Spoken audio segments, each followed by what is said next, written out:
प्यारे दर्शकों, आप सभी का हमारे चैनल में स्वागत है।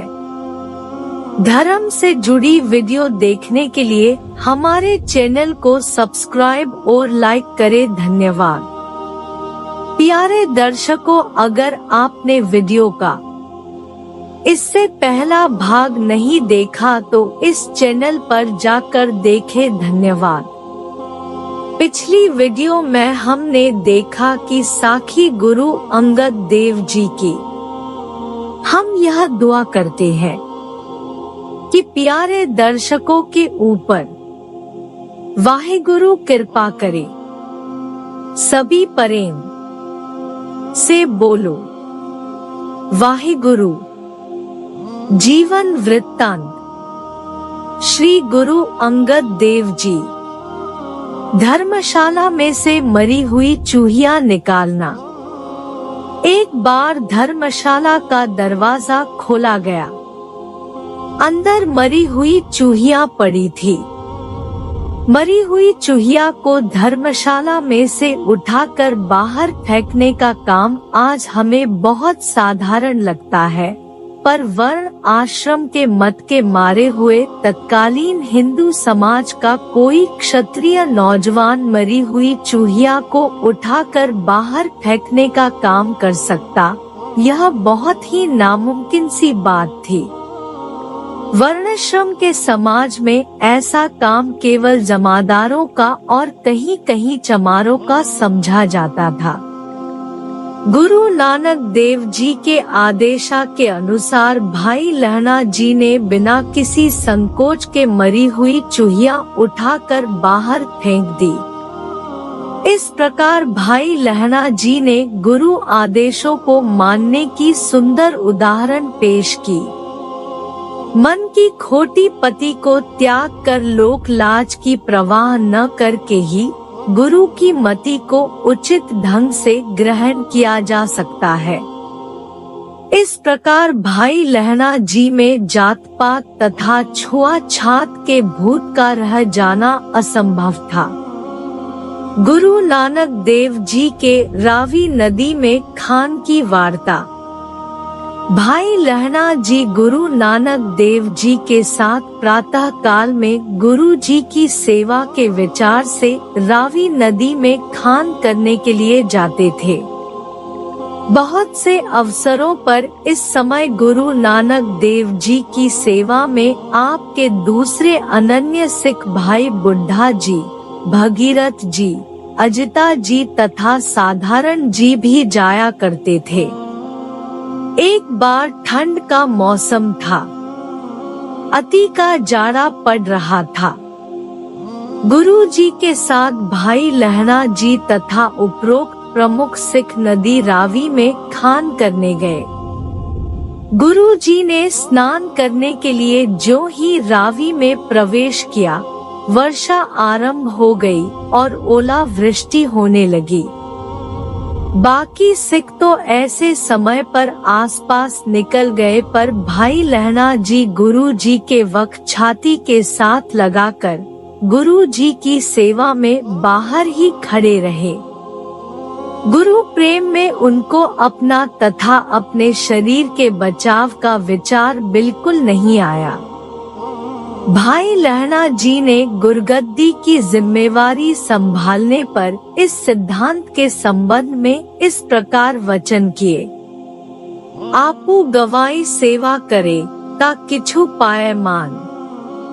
इस घटना के द्वारा भाई लहणा जी ने निजत्व की भावना को गवाकर सतगुरु की सेवा करने की बात न केवल स्वयं ही दृढ़ की, बल्कि आने वाले समय के लिए सत्य के जिज्ञासुओं को निजत्व भावना गवाकर सेवा करने का ढंग सिखलाने के लिए मानो अच्छे उदाहरण पेश कर दिए।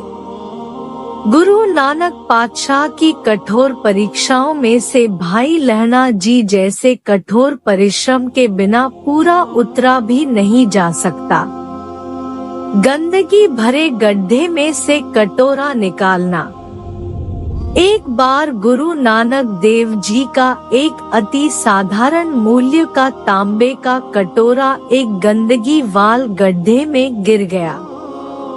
गुरु नानक देव जी उसको बहुत आसानी से नजरअंदाज कर सकते थे। गंदे कीचड़ तथा मैले से भरा हुआ गड्ढा इतना गंदा था कि किसी का उसके समीप जाना भी कठिन था। फिर गंदी जगहों पर इस प्रकृति के काम तो केवल सफाई कर्मचारियों, शूद्रों को ही दिए जाते थे। गुरु नानक देव जी ने अपने अनेक सिखों तथा अपने सपुत्रों की उपस्थिति में इस गंदे गड्ढे में से अपना गिरा हुआ तांबे का कटोरा निकलवाने का इरादा प्रकट किया। सबको यह बात हास्यास्पद लग रही थी। कटोरा कोई विशेष मूल्य का तो था नहीं। सपुत्रों सहित कोई भी इस कार्य को करने को तैयार न हुआ होता। भी कौन गंदगी की बदबू के कारण गड्ढे के समीप जाना भी दूभर था। सपुत्र बाबा श्री चंद तथा श्री लक्ष्मीदास ने किसी सफाई कर्मचारी, शूद्र से इस काम को करवा लेने की राय दी तथा वह भी तब जब गुरु नानक देव जी ने हर मूल्य पर गड्ढे में से उस कटोरे को निकलवाने का अपना दृढ़ निश्चय प्रकट किया। पर भाई लहणा जी को जो ही गुरु नानक देव जी के इस आदेश व निश्चय की सूचना मिली, आप गंदगी की परवाह किए बिना अपनी सामाजिक पोजीशन को पूरी तरह नजरअंदाज करते हुए उस गड्ढे में से उस कटोरे को निकाल लाए और स्वयं नहा धोकर तथा कटोरा साफ करके गुरु साहिब को प्रस्तुत कर दिया। प्रश्न कटोरा निकालने का नहीं था। प्रश्न तो था कि अपनी खोटी मति को, बुद्धि को एक ओर रखकर लोक लाज के विचार को तिलांजलि देकर जिज्ञासु ने किस प्रकार गुरु के आदेश को प्रसन्नता पूर्वक मानना है। फिर गुरु नानक पातशाह की ओर से ली गई यह परीक्षा तो भाई लहणा जी में से जाति पात के भेदभाव की भावना को जड़ से ही समाप्त करती थी। पदी भाई लहणा जी की आत्मिक उच्चता उपगड्ढे में उतर जाने से कम नहीं हुई थी, तो शूद्र श्रेणी अपने कारोबार के कारण अपवित्र कैसे हो सकती है। काश आज हम भी गुरु के आदेशों को भाई लहणा जी की भांति सत्य सत्य कर मान सकते। आधी रात को धर्मशाला की दीवार का निर्माण। एक बार बहुत ठंडी रात थी। अर्धरात्रि के समय मूसलाधार वर्षा हो रही थी और बंद होने ही नहीं आ रही थी। करतारपुर की धर्मशाला की दीवार गिर गई। गुरु नानक देव जी जाग पड़े। उन्होंने बहुत ही आश्चर्यचकित कर देने वाला निश्चय तथा आदेश प्रकट किया। आपने कहा कि अभी ही रातों रात गिरी हुई दीवार का निर्माण करना है। एक तो शरद ऋतु की इतनी ठंडी रात, दूसरे मूसलाधार वर्षा तथा ठंडी हवाएं। ऐसी दशा में ठंडी मिट्टी का गारा बनाना और फिर दीवार बनाने का आदेश बड़ा अजीब था। वर्षा रुक जाने पर और दिन का प्रकाश हो जाने पर तो बात कुछ समझ आ सकती थी। सभी अनसुना करके आगे पीछे हो गए। कुछ ने आदेश के औचित्य पर टिप्पणी भी की। गुरु साहिबान के अपने सपुत्र भी उन्हीं में थे, पर भाई लहणा जी ने 3 बार गिरी हुई दीवार को रातों रात बनाया। तीनों बार गिर गई। अंत में रातों रात चौथी बार दीवार बनाकर ही उन्होंने दम लिया।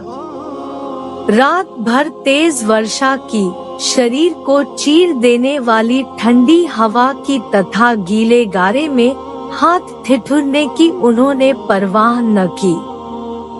फिर यह काम तो मिली मजदूरों का था। यहाँ पर भी प्रश्न दीवार के निर्माण का नहीं था। प्रश्न था कि सद्गुरु साहिबान के आदेश को मानने का। फिर आदेश भी ऐसा जो बाहरी दृष्टि से ठीक प्रतीत नहीं होता था। आदेश पर टिप्पणी करना तो कहीं रहा, टाला तक नहीं और अविलंब बड़े चाव से इसे पूरा किया। आपने खुद आदेश माना और हमें रहती दुनिया तक के लोगों को गुरु आदेशों को मानने का उदाहरण प्रस्तुत किया। अगला भाग देखने के लिए चैनल को सब्सक्राइब और लाइक करें। धन्यवाद।